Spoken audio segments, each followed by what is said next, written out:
afternoon, everyone. My name is Michelle Ray Meredith, and I'd like to welcome you to this month's People Care Health Services Community Connections webinar. We have a wonderful guest speaker. Her name is Suzie Real. Suzie has been employed with the National MS Society for 4 years in the Western Slope office of Colorado. Since working with the society, she has worked cross-functionality with programs, services, and development in order to ensure those affected by MS on the Western Slope are fully engaged and aware of all that the society has to offer. As director of Walk MS, she works collaboratively with a dedicated team in Colorado, Wyoming, Nebraska, Kansas, and Western Missouri to ensure the success of 26 walks for MS fundraising events.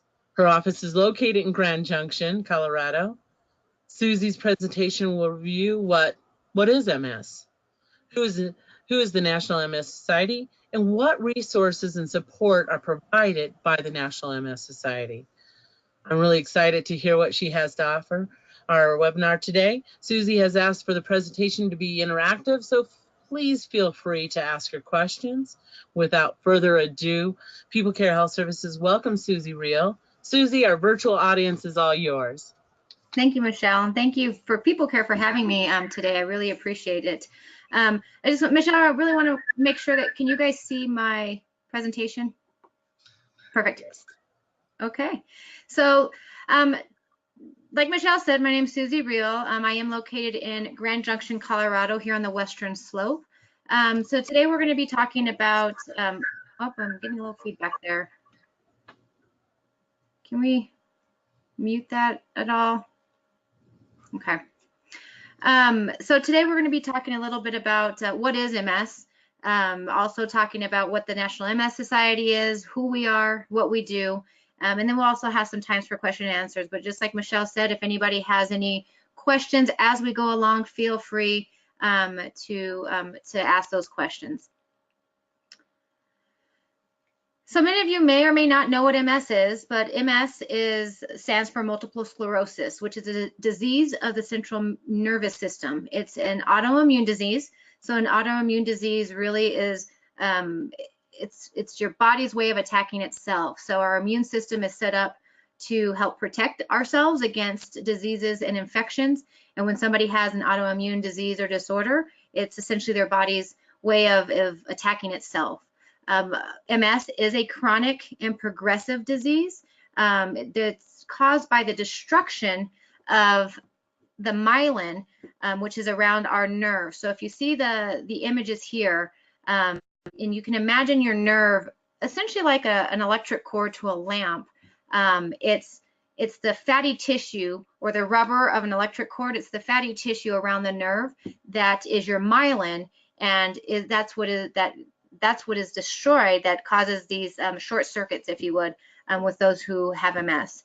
It's one of the most common neurological diseases that affects young adults, and currently we do not have a cure because we don't know what causes MS. So what MS is not? So MS is not fatal. A lot of times people are diagnosed with MS, and that's one of the first things. Anytime somebody's diagnosed with any disease, a lot of times the first thought is, oh, am I going to die? And MS is not fatal. It's not contagious. So just because somebody has it in your family doesn't mean that you're going to get it. If your friend has it, you're not going to get it by hanging out with your friend. So it's not contagious. It's not directly inherited. We'll talk a little bit more about that later because there's some research going on, but we currently know that it's not directly inherited. So it's not just because somebody, again, has it in your family doesn't mean that you're automatically going to get it. And MS is not always severely disabling. For a big example, I have a friend who's been living with MS for over 6 years, and she's a triathlete. And she has completed Ironman, she's completed triathlons, so it's not always severely disabling. Being diagnosed with MS is not a reason for people to stop working, to stop doing things that they enjoy. For those who want to have children, it's not a reason to stop having children either. Everyone, with the society, one of the things that we do is to make sure that people get the support and the resources they need to continue to live as independently and the way that they want to continue to live. So with MS, there's a variety of symptoms, and here's a list of some of those symptoms. And it can, they can change from person to person. So not we deem it the snowflake disease because everyone's different. Somebody can have certain symptoms that somebody else might not experience, but they might have different ones as well. So there's a variety of different symptoms that people with MS can experience over time. Now, one of the things that was brought up earlier when I was talking with Michelle, she had asked, well, what happens with people that might have some of these symptoms? Should I worry thinking that I have MS? And my answer is, no, because we're not doctors, so we don't want to diagnose ourselves. So it's always good to talk with your doctor first if you are concerned.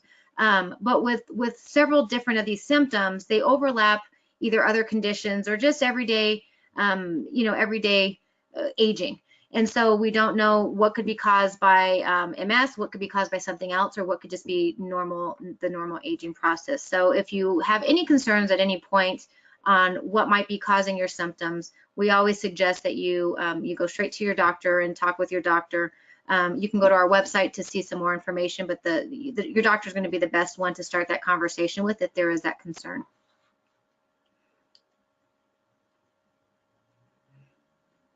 Next one here. So what causes multiple sclerosis? We don't know exactly. So there are a few hypotheses that we have currently, we being the MS community, research scientists.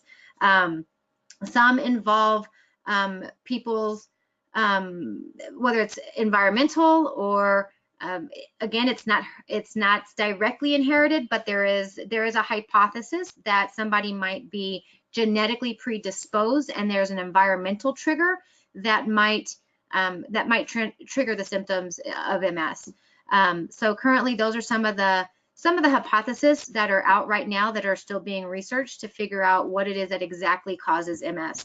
We hear different, depending on who you talk with, you might get different opinions or different thoughts on that. I know one lady that lives in a community, and in that small rural community, there's 10 people, she said, that she grew up with, and they're all within 2 to 3 years of age of each other. There's 10 people that live within an 11-mile radius that all have MS. So in her mind, it definitely is environmental. Well, then we have a family actually here in Grand Junction who the mother, the father, and the sister all have MS. And so that family is definitely thinking there's got to be something hereditary here in the genetic farm. So we do see examples from both sides, but again, there's not any definitive answer on what causes it. And so that's also why there's no current cure.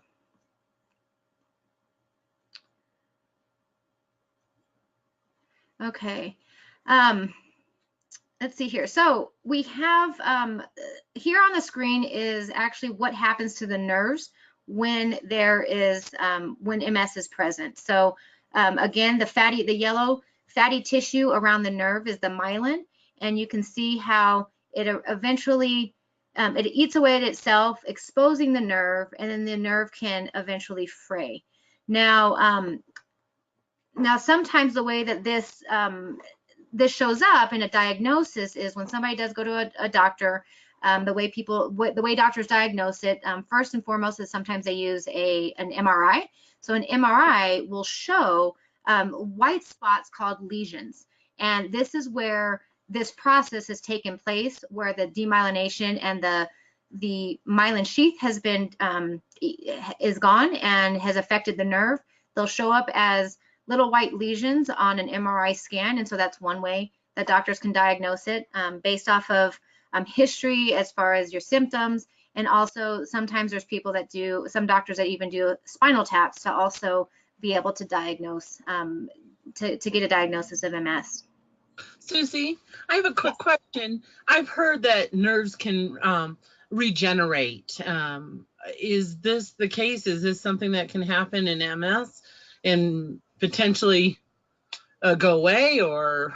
So just so everyone knows, I'm not a doctor, I'm not a scientist, I don't do research, but yes, some of the studies that people are looking into, some of the research projects that we're actually funding are looking into that. They have found in some animals that were able to start rebuilding some of the myelin sheath and to rebuild that. And so there's definitely, it's still in the research stage as far as I know.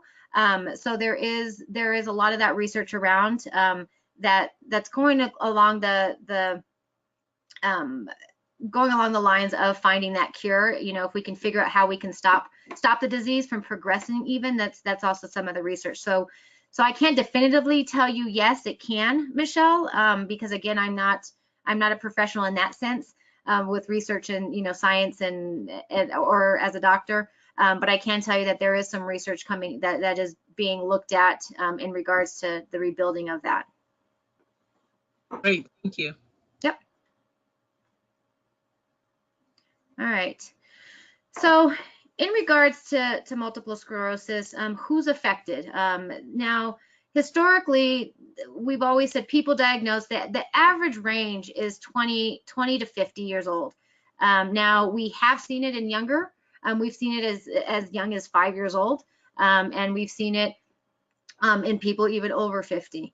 And so it can definitely range. Now, 10 years ago, there's just 10 years, even though it doesn't seem too long, 10 years ago is a long time in the MS world, because there's been a lot of advancements just in the last 10, 15 years.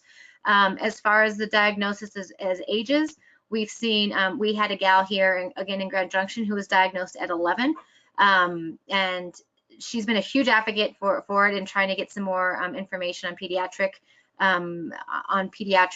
MS and how it affects children. It does occur in most ethnic groups. So yes, there is. We have seen that people that are further away from the equator, more Caucasians, tend to have a higher level of MS, but we do see it across all ethnic groups. In MS, women are 2 to 3 times more likely to have MS than men. So we do see a higher prevalence in women than we see in men. Currently, what we know of is that MS affects about 400,000 people here in the United States and about 2.5 million worldwide. And in Colorado and Wyoming alone, we know of 14,000 people. In Colorado, it's about 13,000. So there's about 1,000 to 1,100 in Wyoming that we know of.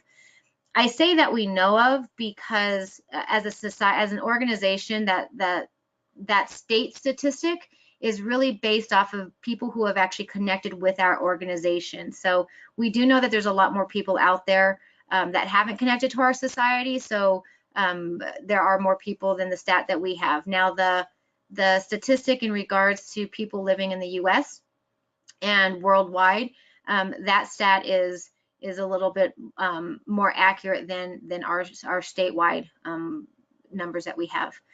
And like I said earlier at the beginning of the presentation, that each person is affected differently because there are different types of MS that people can have. There's different levels of MS, and every disease, every person with it can experience different symptoms.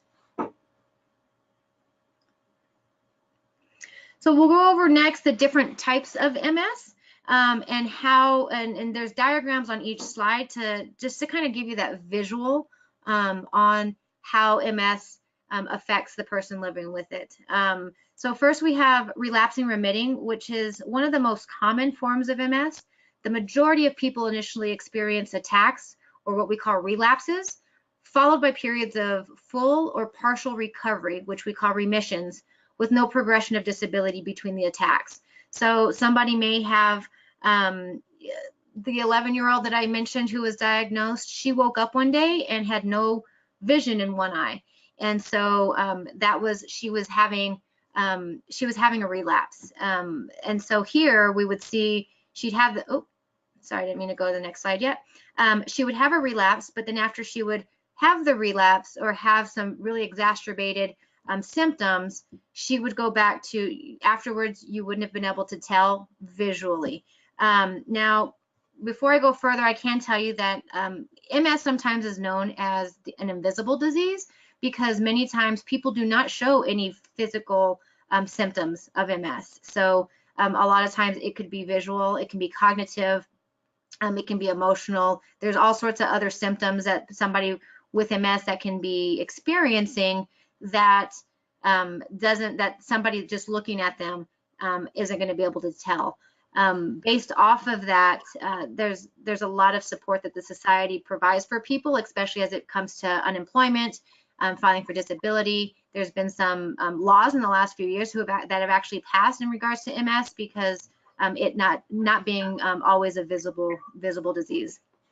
So, Suzie, may I ask if you could speak a little bit about how a caregiver could possibly help if it is invisible? I mean, is there some signs or symptoms that are a little bit more overt that they could pick up on to help in those situations when that relapse comes on? Yeah, I think it's with any relationship, it's about communication, right? I mean, asking somebody. I think sometimes we're so quick to, we being people that may be caregivers, just family members, friends, spouses who might not be the one with MS, that we're so quick to want to help, and we want to tell somebody what they should be doing, and you should do this and you should do that, and a lot of times we forget to ask that person, what do they want? What would make them comfortable? Because some people just say, hey, you know what, just leave me alone, let me be, let me get through this, and we'll be good. And then other people might need a little bit more support. So again, I think I would start, so going to your question, Michelle, is I would just ask. I would start with that communication piece. What can I do to better support you? If you are having, and relapses can last, anywhere from a day to a couple of weeks to a couple of months. I mean, we've seen people who have felt like they've had a relapse for a while, and then one day they feel like they've come out of it. And so I would just start with that communication piece, because again, everyone's going to be different. If you have a caregiver who might support multiple people that have MS, that every person's going to be different. So you can't assume that this, because the way you approach one person is going to work for everyone, because just as everybody individually is different and has different personalities, MS can affect people differently as well. So again, just that communication piece, and ask and talk and talk through it with them. Okay. There's a question here. It says, are there any viruses, diseases that can increase the probability of contracting a diagnosis? So again, MS isn't contracted. It's not contagious. Now, I know there is some research in regards to, going back to the part of the virus. There is some research that has been looked at and is continuing. There's different research projects going on worldwide to that environmental piece. Is there a virus? Is there something, an environmental trigger that can set off somebody to actually have MS?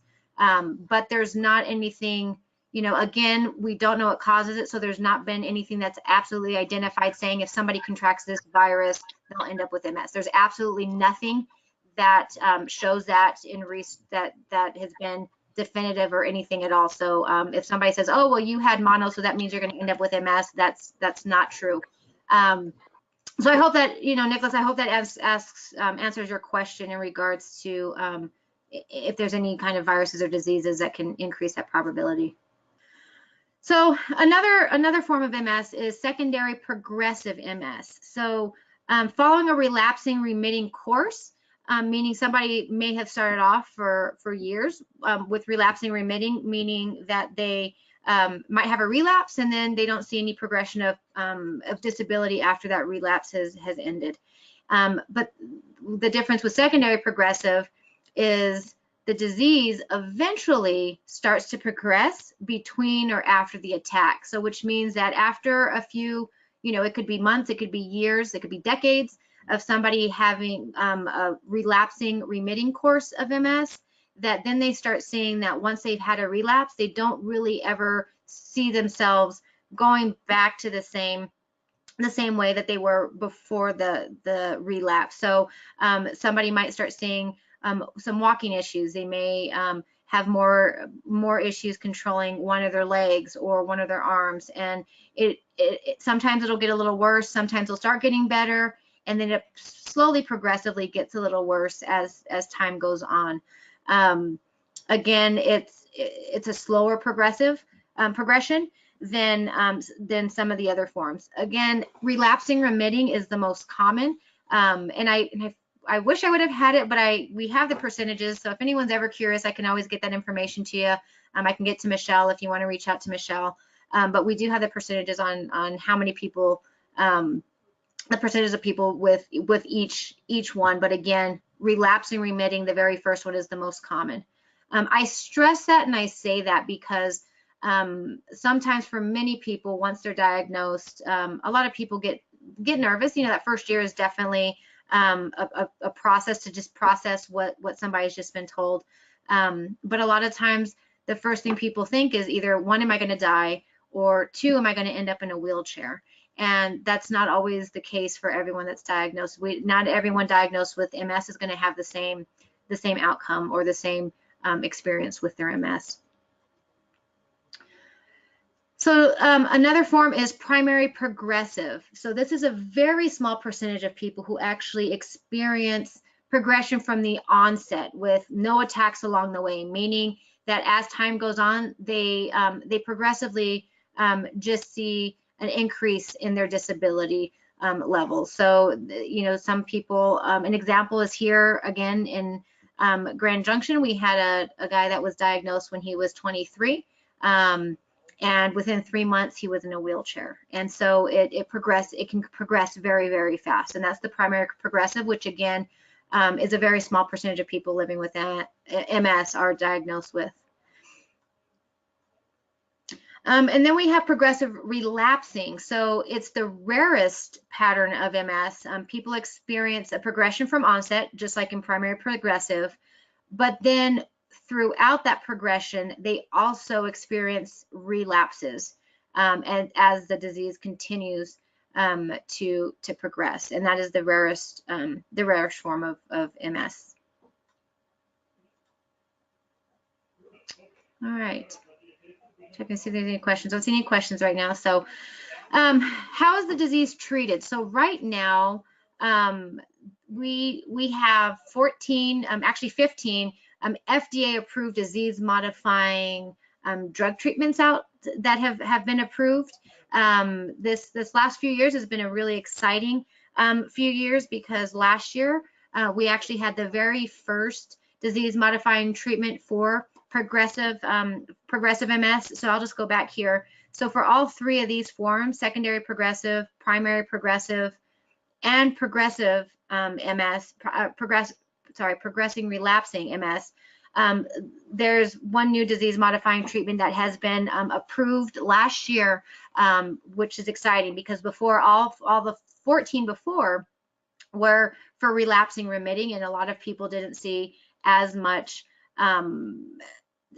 didn't see any benefit really as much with progressive. So some exciting stuff going on.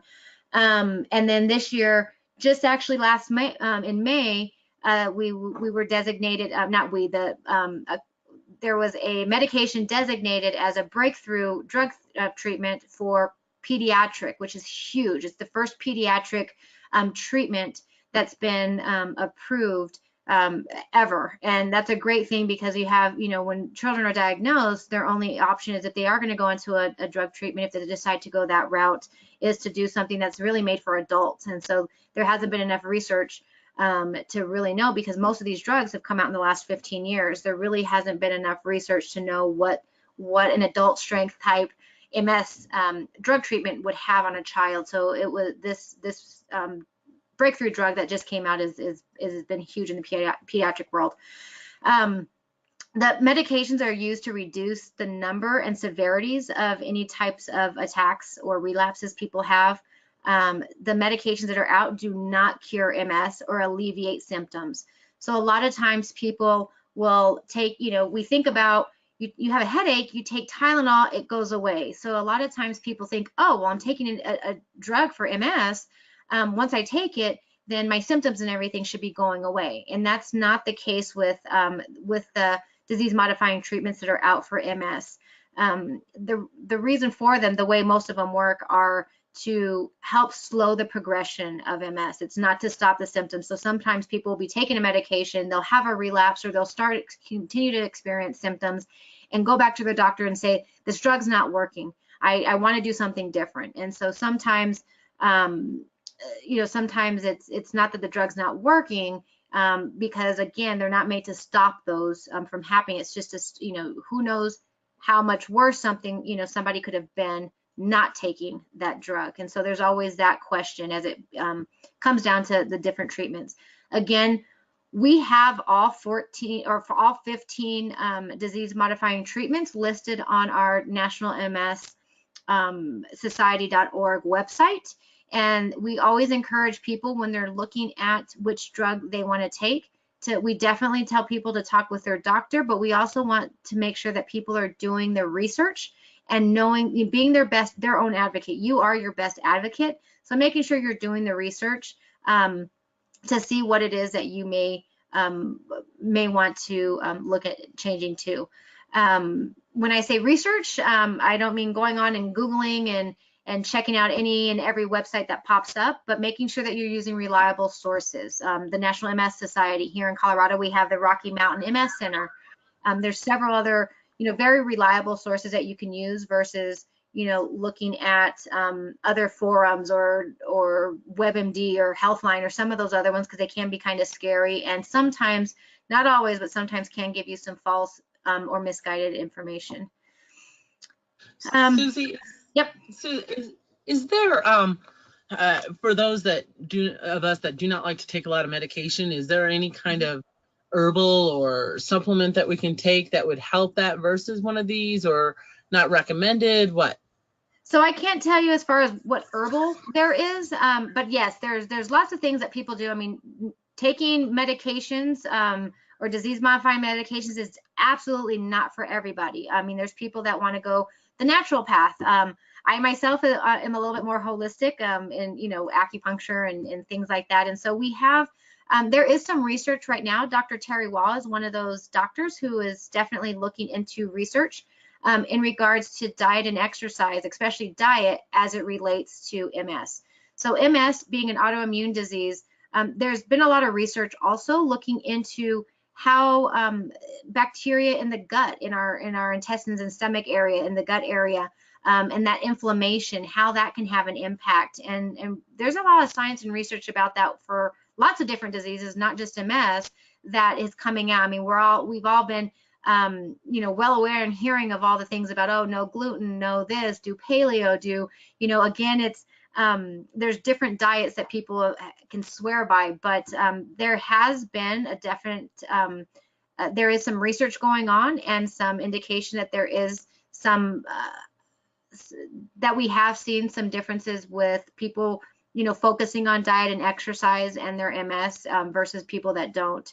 And so for those people who choose not to do any type of disease modifying medications, again, going to our website, there's lots of great research projects, lots of great information. We have lots of resources and reading materials even on different types of alternative type medicines. There's different doctors around Colorado. Also, Dr. Alan Bowling is one who looks into alternative type options as it relates to working with MS symptoms and other things. And like I said, Terry Wall is doing some research as it relates to diet and pretty much what do we eat, what are we eating, and how does that affect our bodies. Again, there's not anything definitive, but we do know that eating a certain healthier lifestyle can reduce inflammation within our body. And so sometimes there's, people have seen some good results by taking that focus. All right.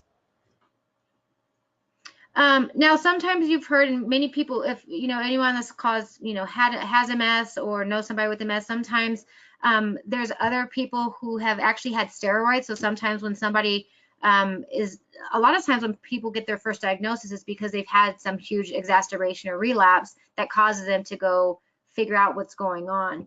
And so a lot of times people are given a steroid. So sometimes with with some of these extreme exacerbations or relapses, it's not for everyone. Again, talk with your doctor, see what works best for you. But that using high doses of steroids have been given to people before with MS to help treat some of those exacerbations or relapses.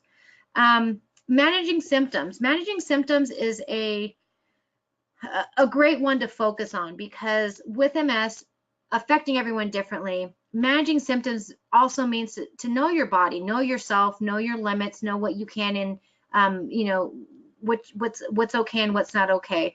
One of the really common symptoms with people living with MS is heat sensitivity and even cold sensitivity, but especially right now being in the summertime in the nice warm Colorado, if you're on the western slope, is knowing your limits and knowing what you can and can't be aware of. So especially for caregivers, if it's 2 o'clock in the afternoon and it's 100 degrees outside, it's probably not the best time to go for a walk.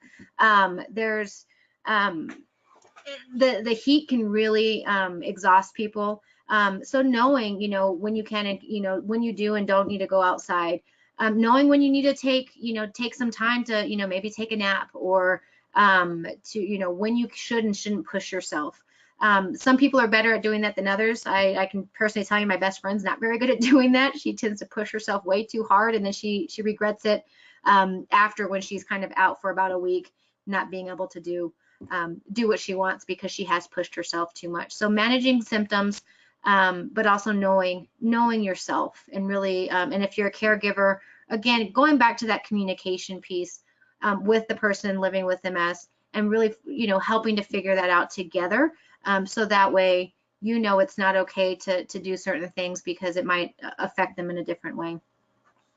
So stress could definitely increase the symptoms then? We have seen that with people that that stress can exacerbate some symptoms for some people. So people that a lot of times when doctors have talked to their patients after a relapse or something has happened, they not all the time, but again, I'm not a doctor, but they have found that stress can contribute to that. So again, going back to ways to treat MS without medications, that's why you have a lot of people that look into acupuncture, meditation, exercise. Exercise is a great one. Really finding those things that can help reduce stress and just kind of help recenter the body, can also play some benefits. And just enhancing quality of life. I mean, sometimes, unfortunately, somebody might be diagnosed and they just isolate themselves because they don't feel like they can do what they used to be able to do, or they don't want people knowing what's going on with them, or they don't want people to judge them or treat them differently. And so a lot of times people isolate themselves, and we just want people to know, especially as an organization, as a society, that there's others out there. There's a huge community out there of people affected by MS, and we definitely don't want people to isolate themselves. So making sure that and I think this is good for everyone, whether you have MS or not, is just trying to enhance your quality of life, whether that's joining a group. We have, and we'll go into this with some of the resources, but the resources that the organization provides, but joining a self-help group. We have self-help groups that are, that there's calls, there's Facebook pages that people have, there's local self-help groups in certain communities throughout the state. So getting involved, with others that might understand what you're going through. But we definitely want to make sure that people aren't trying to isolate themselves or feel like they can't continue to have a high quality of life, because they can. Okay, let's go to the next. So, so about the National MS Society. So we are a national organization, and our mission is people affected by MS can live their best lives as we stop MS in its tracks, restore what has been lost, and end MS forever. And our key, as an organization, our key areas of focus are helping people remain independent, funding key research, all those research projects worldwide to help find a cure, and advocating for those affected by MS. So some of the resources and support that our organization provides are, we do have community and educational programs and workshops. So depending on where you live, there may be local programs that take place. A few weeks ago here in Grand Junction, we actually just had a doctor from Basalt, Dr. Brooke Allen, come down and do a program in regards to cognition, mood, and emotions as it relates to MS. So there's different types of educational programs. They're in person, but we also have some telelearning programs that if people can do, people can do from the comfort of their own home, as well as calls just similar to this one where people can call in and listen to some of those programs and workshops. And that goes into the next one, the teleconferences, online classes, and webinars. We have our MS navigators, who are people that they're personalized assistants through our Information Resource Center, which is our 1-800 number here. Easy to remember, 1-800-FIGHT-MS. But through that 1-800 number, people can call and get any type of resource and information they may be looking for. If they say, hey, you know what, I want to find out a little bit more about diet and exercise, we have information that we can send people. We still are mindful that not everybody may use internet or as far as the computer or email, and so we can mail stuff as well if need be to somebody. And so we do not want that to ever stop anybody from calling in. But there's all sorts of information you can find. If you're new to Colorado and you're saying, hey, you know what, I need a new doctor, what are some neurologists around my area? Again, our MS navigators can look up the area you're in and let you know what resources are there in your community that you might be looking for related to MS. We have care managers. So we have a care management team that can offer one-on-one support. Again, depending on where you are, we have some people that can, and a care manager that can work with you face-to-face, but we also have care managers that can work with you virtually and over the phone. And our care managers are really set up with, if somebody's just having a tough time, for caregivers, if you know somebody that might be having a tough time, they say, I'm trying to file, I lost my job, I'm trying to file for Social Security disability, I'm, having trouble financially with my house, or I can't get certain things in order, and it's just kind of that craziness of life. Our care managers are really there to help facilitate and really help come up with that plan on how people can navigate through that, to know that there is hope. We can get through this, and we'll get through it together. So that's what our care management program is about. And so part of that could be some of that financial assistance. So we do offer, it's limited financial assistance. It is on a case-by-case basis. It is income-based, but we do have financial assistance for MS-related needs. So if somebody's needing grab bars in their bathtub and they don't know how they're going to pay for that, or they just moved into a new house but they need a ramp, or they need a little bit more accessibility into their home, there are some options and some applications that people can fill out in order to potentially receive some financial assistance through our society. Access to healthcare professionals. So that's another, just like I was talking about earlier with the MS navigators, they can let you know who might be that healthcare professional in your area that you might be looking for. Some people might be, like I said earlier, might be moving into Colorado that need a new doctor because they moved away from their old one. Sometimes people just want a second opinion or somebody else, and sometimes there's just that personality difference. So you want to, see what other options are out there. We do have a list of those that our navigators can go through with you. Social and self-help groups. This is what I was talking about, hoping that people don't isolate themselves. We have many groups, connection groups, social groups that stem across the state. And so there's groups that get together just socially. We have groups that get together just for breakfast once a month, just to come together as a community. We have groups that are support groups that for those living with MS that, they might learn something. We have one here in Grand Junction. This is an example. So we have some everywhere else. So I think it's just easier for me to give Grand Junction examples since I live here. But there's a group here that meets once a month, and they'll bring in, I think actually we had Ashley Zimmerman with People Care come out and talk with that group to talk about other resources and opportunities that People Care provides. They'll bring in doctors or other specialists or other people to do educational pieces. So that's one of the great things about these groups, is that they can kind of run themselves and do what they feel is best for the group. We also have caregiver groups. So we have groups for those who aren't living with MS, because sometimes it is hard for those not living with MS because we don't understand. We might not understand what the person living with MS is going through. And sometimes there's that conflict, or there's just ways that we want to try to work out, figure out how we can better support them. And sometimes these the caregiver groups can also help provide some of that support. Advocacy, we do provide advocacy.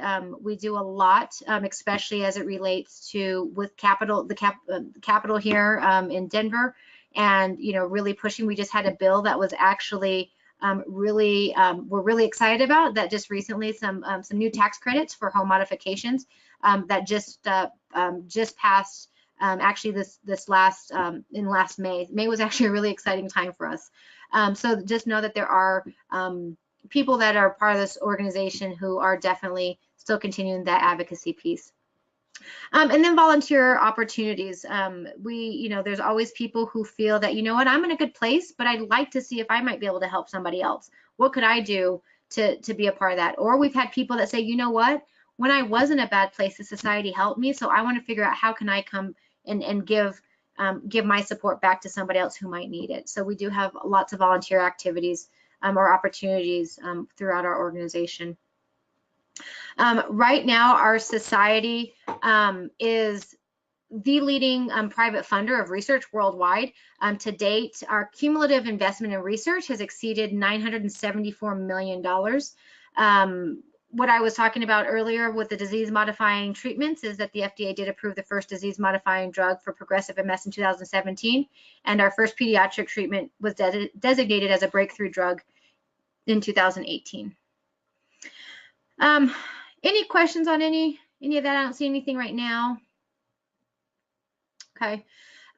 Next, some of the other things that the society does is we also have fundraising events, because we can't fund research without money, and to get money we have to fundraise. We do have donors and such that are generous enough to reach out to us, but other ways that we do raise that money is through fundraising, and we do that through several different events around Colorado, and not just nationwide, but in this market. So in Colorado, Wyoming, we have 5 offices. Colorado Springs, Denver, which is also we have 2 home offices, Denver and New York. So Denver is one of those. Fort Collins, my office here in Grand Junction, and one in Cheyenne, Wyoming. And within the 2 states, we also have those fundraising events. So we have 10 walk MS events, 2 bike MS events, a hike event, and a muck fest, which is similar to, it's a mud run. So similar to like a Tough Mudder, but on a very, very, very lower scale. So we definitely have fundraising opportunities for people. It's also a day to bring our community together, to show the impact and the support that our individual communities have with MS. And so we don't require, there's no registration fees, but we do just encourage people to fundraise, because again, without that money, we can't find a cure. And again, we also have other volunteer opportunities, not just within the society with advocacy or other ways, but we also have volunteer opportunities as it relates to our events. So whether it's, you want to, volunteer just for the day of event, or you want to volunteer leading up to the event, we have other volunteer opportunities as it relates to our events, sponsorship opportunities, and just opportunities to be a participant if you want to come out and experience one of our events. And even with WALK, me being the director of WALK, I'm putting in a little plug, but with WALK, we definitely encourage people to come out, even if people say, oh, well, I can't walk, I don't want to walk. It's a 1 or 3 mile option, depending on what, where you're at. All the walk sites should have a 1 and 3 mile option. But even if you don't want to walk, we just encourage people to come out just to be a part of the day. Same thing with all of our other events, is just to come out to be a part of that day, to see the impact of our organization and the impact that the power of the community coming together. All right, and again, I'll leave this up for just a little bit, and we'll go into some questions. But this is our 1-800 number. Again, if you spell it out, it's 1-800-FIGHT-MS. You can also contact us online, again, if you want to do any research yourself, if you want to learn a little bit more about the organization or the society. This is going to be our link is the best place to get some of that information as well. Great, Suzie. At this time, if you guys have any questions, we definitely encourage you to ask them at this time. We have about 10 minutes left for question and answer. I will start off the questions by, maybe you can elaborate a little bit, Suzie, about what is the differences between, like, say, Parkinson or ALS versus MS? I mean, we see overlap in symptomology sometimes with those. Is that correct, or am I wrong?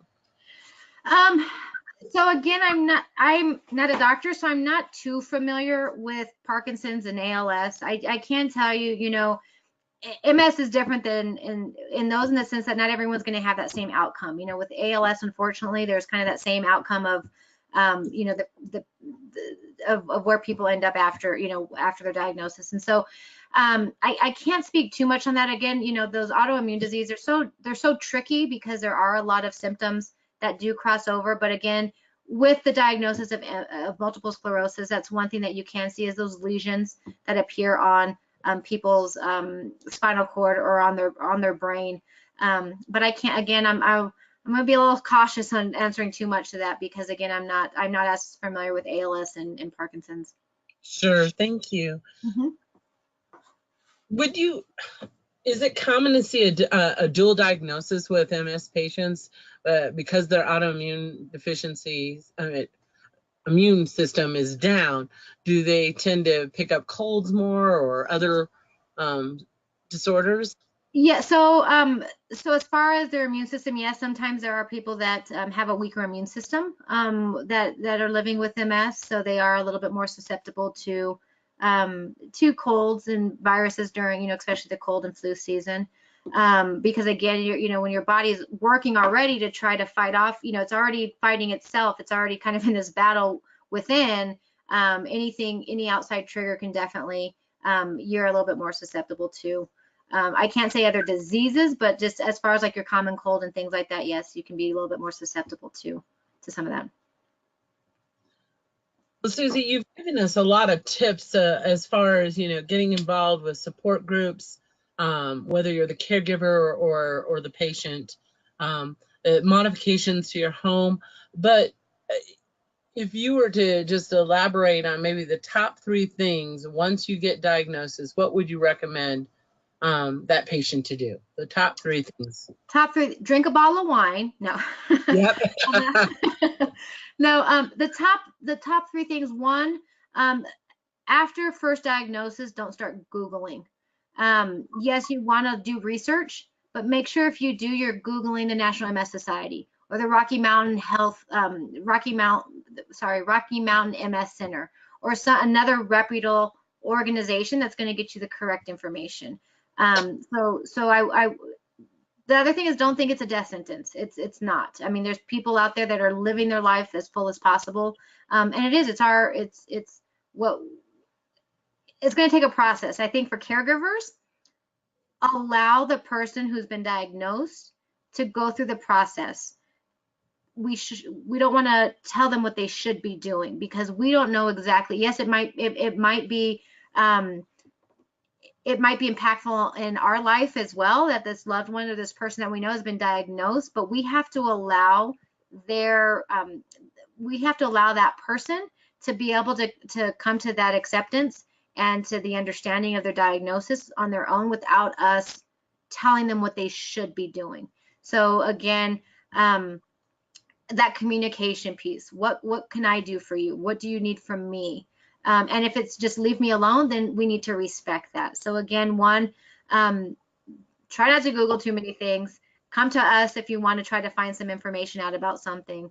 But 2, no, it's not a death sentence. And 3, just that communication piece with each other. And even the person living with MS, you know, we're not mind readers. So if there's something that your spouse or your caregiver or your children or somebody's doing that's bothering you, or is not helping, or making things worse, or that you actually like that they do, make sure you communicate that, you know. So it's just that communication piece. And Suzie, we were talking earlier about sometimes MS is misdiagnosed. How often do you think that happens? I can't say. I don't have a specific number, but I do know that we don't see it as often as we did maybe 10, 20, 30 years ago, because of the advancement in science and research. So